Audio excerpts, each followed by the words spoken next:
지난 시간에는 중국의 전력 대란이 철강업계에 미치는 영향에 대해서 살펴봤고요.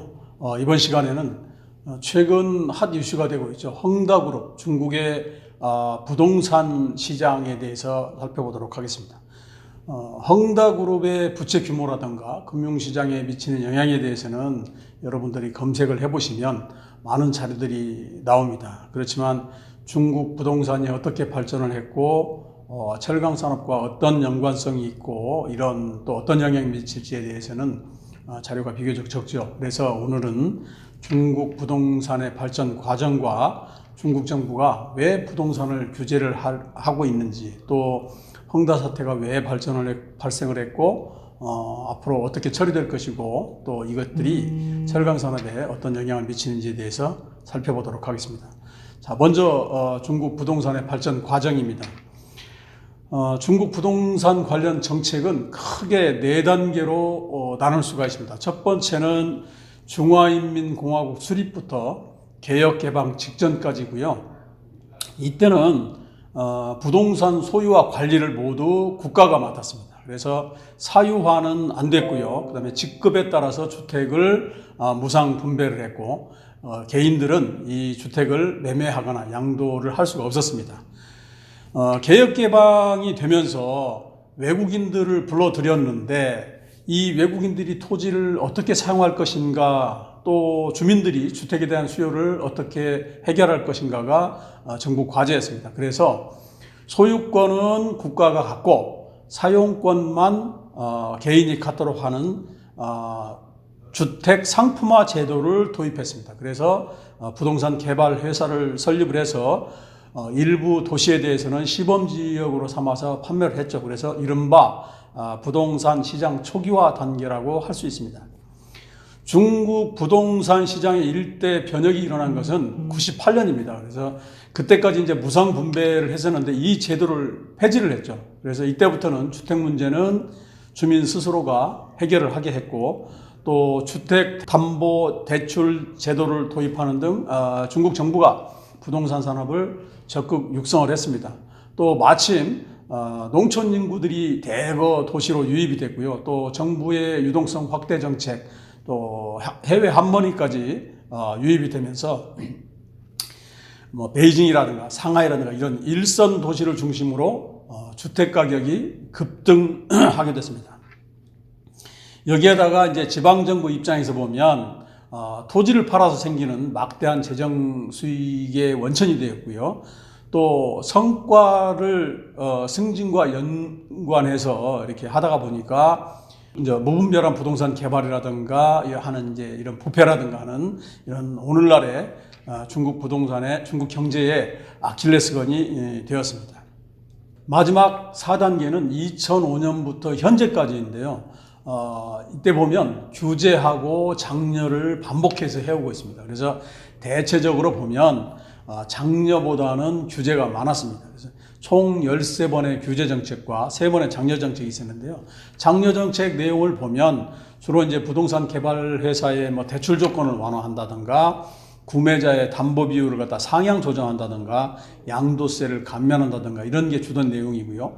규제 정책 같은 경우에는 부동산 개발 회사의 대출 조건을 강화한다든가, 투기성 매매를 제한한다든가, 또 정부가 보장성 주택을 지어서 이걸 확대를 한다든가, 그 다음에 또 최초 납입금을 갖다가 상향 조정한다든가, 또 개인들이 주택을 구입하고 나서 그 개인 소득세를 갖다가 부과를 시킨다든가 이런 것들입니다. 참고로 지금 현재 2018년부터 진행되고 있는 규제 정책이 가장 강력합니다. 자, 그러면 두 번째는 중국 정부는 제가 규제와 완화를 갖다 반복한다고 그러는데 왜 다시 규제의 칼을 빼들었냐 하는 것입니다. 사실 어느 나라건 이렇게 불황 시에는 부동산을 경기 활성화 수단으로 삼습니다. 그래서 중국도 금융위기 직후인 2008년이라든가 유럽 재정위기인 2012년 또 2015년 이럴 때는 적극적인 부동산 장려 정책을 썼습니다.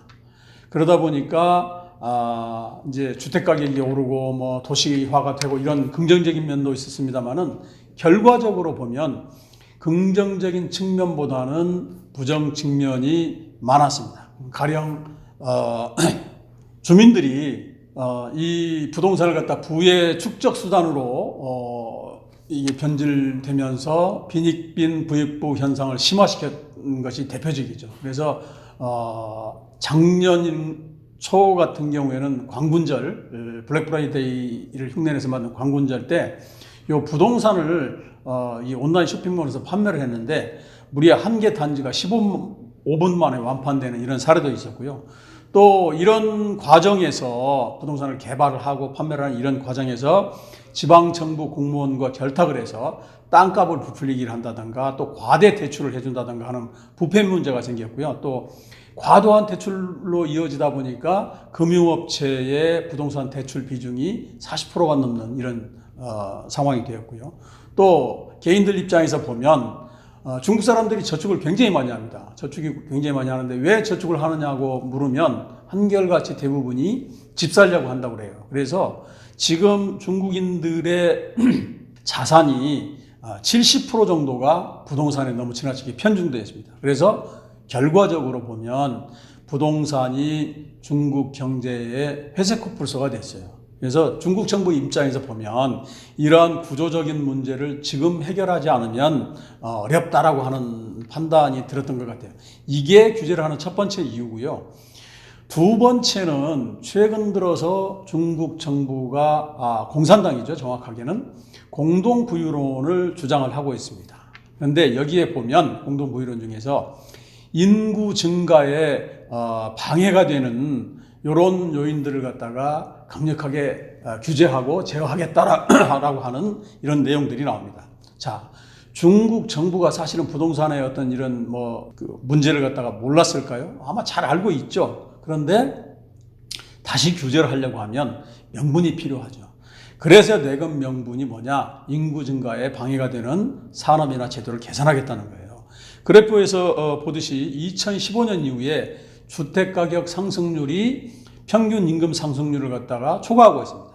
또 최근 들어서는 젊은 층이 결혼을 안 해요. 그냥 놀고 먹는 탕핑족이라고 얘기를 하는데 이런 인구가 늘어나면서 중국 인구가 급격하게 고령화가 되고 인구가 줄어드는 이런 문제까지 직면하게 되어 있습니다. 그래서 왜 결혼을 안 하느냐라고 조사를 해보니까 첫 번째는 집값이 너무 비싸다. 그리고 사교육비가 많이 들고 의료비가 많이 든다라고 이렇게 이 세 가지를 꼽았어요. 그래서 중국 공산당이 이 사교육과 부동산, 의료 시스템에 대해서 전면적인 정비에 들어간 것인데 마침 헝다가 중국 정부가 제시한 가이드라인을 갖다가 못 맞췄고 그러다 보니까 시범 케이스가 됐다 이렇게 볼 수가 있을 것 같아요.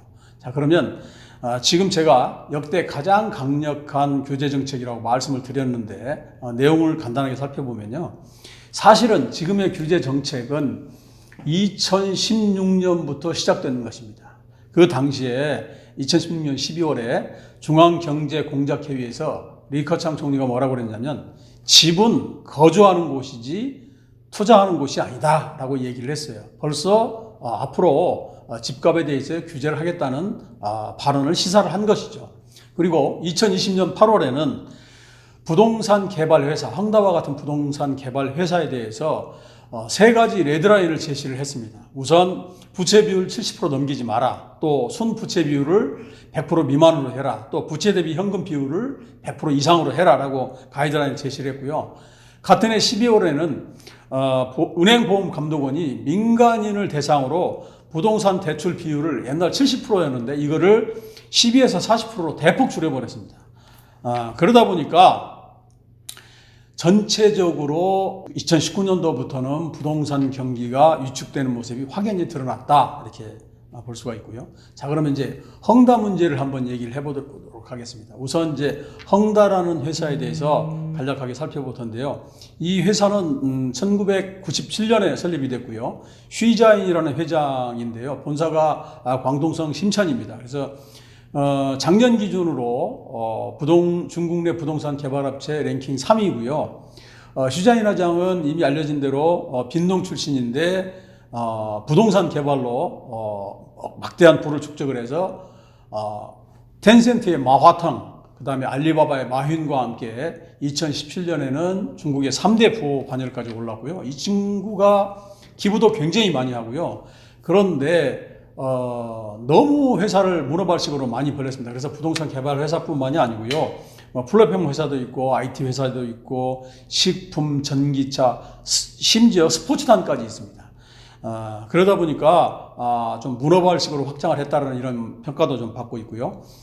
작년도 매출액은 1,100억 달러, 우리 돈으로 130조 2,400억 원이죠. 그리고 현재 중국의 280개 도시에서 9월 현재 850개 프로젝트를 진행을 하고 있는데요. 우리로 치면 약 40만 호, 그래서 이게 관련된 인구가 120만에서 150만 정도 된다, 이렇게 평가를 하고 있어요. 그리고 부채 규모는 작년 기준으로 해서 1조 9,500조 위안, 1조 9,500억 위안, 그러니까 약 350조 정도 되는데요. 베트남 전체 GDP하고 맞먹습니다. 그리고 차입금 규모는 6,380억 위안이고 미지급금이 9,511억 위안, 약 171조 원인데요. 요 사실은 차입금보다 더 문제가 요 미지급금입니다. 그래서 요게 왜 문제인지는 조금 이따 제가 설명을 드릴 거고요.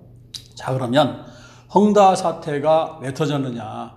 사실은 표면적으로는 정부의 가이드라인을 맞추지 못했기 때문입니다. 표에서 보듯이 자산 대비 부채 비율을 아까 제가 70% 미만으로 줄이라고 그랬잖아요. 그런데 올 6월 30일 현재 부채 비율이 89%이고요. 현금을 많이 확보하라고 했는데 현금 보율이 오히려 줄고 있어요. 그리고 그렇지만 본질적으로는 쉬자인 회장의 그 과욕과 또 과거 성공에 취해서 잘못된 전략을 짰기 때문이다, 이렇게 볼 수가 있습니다. 그러니까 무슨 얘기냐면 금융위기 직후에 모든 경쟁사들이 몸집을 줄이고 긴축 경영을 할 때 이 쉬자인 회장은 굉장히 공격적으로 경영을 했습니다. 아무래도 땅값이 많이 떨어졌겠죠. 그러다 보니까 싼 값에 땅을 매입을 해서 그런데 이게 매입을 해서 이제 개발을 많이 했는데 이게 재팟이 났습니다. 그래서 2015년, 16년도에 이게 떼돈을 벌었고요. 그래서 2017년도에는 중국 부호 1위까지 올랐었어요. 그런데 2018년이 되니까 중국 정부가 굉장히 아까 말씀드린 강력한 규제 정책을 발표를 했죠. 그런데 헝다는 과거 방식을 고수를 했습니다. 그래서 2019년, 20년에도 공격적인 투자를 했고요. 그런데 2018년도에 그 당시에 중국의 최대 부동산 개발 회사 중에 하나였던 완다그룹이 부도 직전까지 몰렸었거든요. 그래서 일부가 매각되고 그랬는데 요 교훈을 무시를 했습니다. 그러다 보니까 결국엔 유동성에 문제가 생겼고요.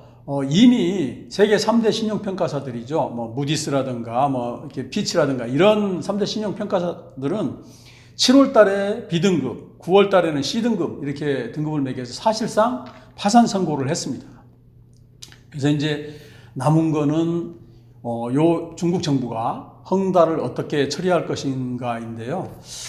저는 아까 제가 이제 이 헝다 문제의 본질은 이제 공동 부유론이다라고 제가 말씀을 드렸잖아요. 그래서 현 단계는 뭐냐면 1단계는 자체적인 자구 노력입니다. 그래서 이미 헝다가 일부 지분을 갖다가 매각을 했죠. 그렇지만 저는 헝다가 앞으로 이걸 위기를 극복할 거라고 보지는 않아요. 그러면 그 다음 단계는 뭐냐? 아마 지방 정부가 개입을 해서 살릴 기업과 죽일 기업들을 갖다가 구분을 하고요. 그 다음에 요걸 정리한 다음에 금융권과 채권자들을 불러다 놓고 협상을 합니다. 그리고 대개 보면 대주주는 빈털터리로 만들고요. 소액주주들에 대해서는 가능하면 원금이라도 회수할 수 있게. 왜냐? 사회 문제가 되기 때문입니다. 그래서 이런 법률상의 문제라든가 시장 안정화에 주력하는 2단계가 바로 2단계고요. 마지막 3단계는 대주주 지분을 0으로 만들고 이 남은 회사들을 갖다 경쟁사에 매각을 하거나 혹은 국유화를 시키는 이런 작업을 한다라고 하는 거고요. 사실은 그러면 중국 정부가 헝다를 통해서 얻고자 하는 게 뭐냐? 사실은 중국 정부가 발언하는 내용을 여러분 잘 보시면 그 답이 있어요. 헝다 부동산이라고 하는 그 자체가 아니고 시장 안정화입니다. 그러니까 이게 만약에 헝다가 한국이나 뭐 미국과 같은 이 자본주의 사회에서 발생을 했다라고 한다면 벌써 공중분해 됐겠죠. 그렇지만, 중국은 그렇게 할 수가 없다. 왜냐?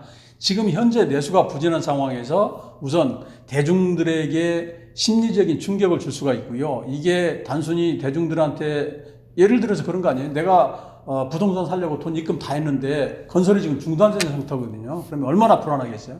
이런 문제도 있지만 건설사뿐만이 아니고 건자재 업체, 가구업체, 철강업체, 가전업체, 철강업체 이런 2차 충격이 더 클 수 있기 때문에 쉽게 자본주의 방식으로 공중 해체를 하지를 않는다. 그래서 중국 정부 입장에서는 세장의 세를 바꿀 시간적인 여유가 필요한 거죠. 그래서 쉽게 얘기하면 헝다의 역할을 대체할 기업을 찾아야 되고요. 그 다음에 또 자금을 지원할 방법, 금액 이런 것들을 갖다가 결정하는데 시간이 더 필요하겠죠. 그래서 그 헝다 사태가 중국의 부동산 억제 정책, 그 다음에 또 투기 억제 정책 이런 거에는 분명히 경쟁을 올리는 그런 긍정적인 측면도 있습니다.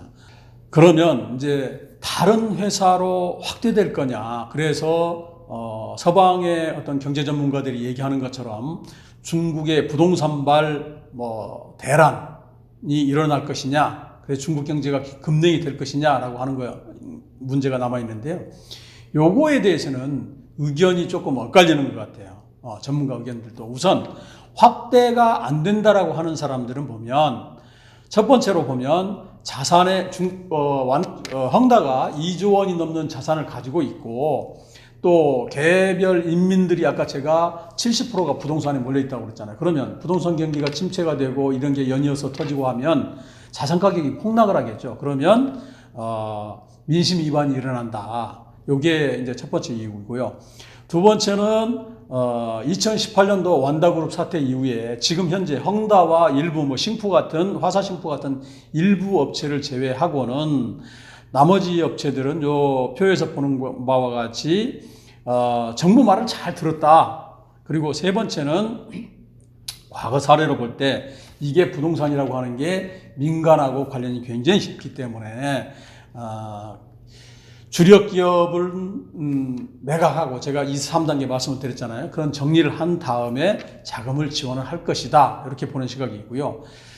또 다른 이제 반대 여론도 만만치 않습니다. 저 역시도 이제 이게 문제가 심각하다라고 보는 사람 중에 한 사람인데요. 우선 첫 번째 이유는 뭐냐면 한국하고 중국은 부동산을 개발하는 이 프로세스가 다릅니다. 가장 큰 차이는 뭐냐면 중국의 부동산 개발 회사는 계획하고 인허가, 그 다음에 토지 매입, 그 다음에 분양을 맡고 있고요. 건설사는 그러니까 시공만 담당을 합니다. 그러니까 우리 같으면 예를 들어서 A라는 건설사가 어디 재개발 지역이 났다 이렇게 조합하고 해서 설계를 하고 해서 이제 자기들이 직접 전문 건설사 하청을 주고 책임을 지는데 중국은 이게 이원화되어 있다는 거죠. 그래서 분양 대금은 문제는 이제 분양 대금을 일반인들이 누구한테 주냐면 우리처럼 건설사한테 납입을 하는 게 아니고 헝다 부동산 개발 회사한테 줍니다. 그러면 헝다가 이 돈을 가지고 건설사들한테 돈을 줘서 시공을 맡기는 방식이에요.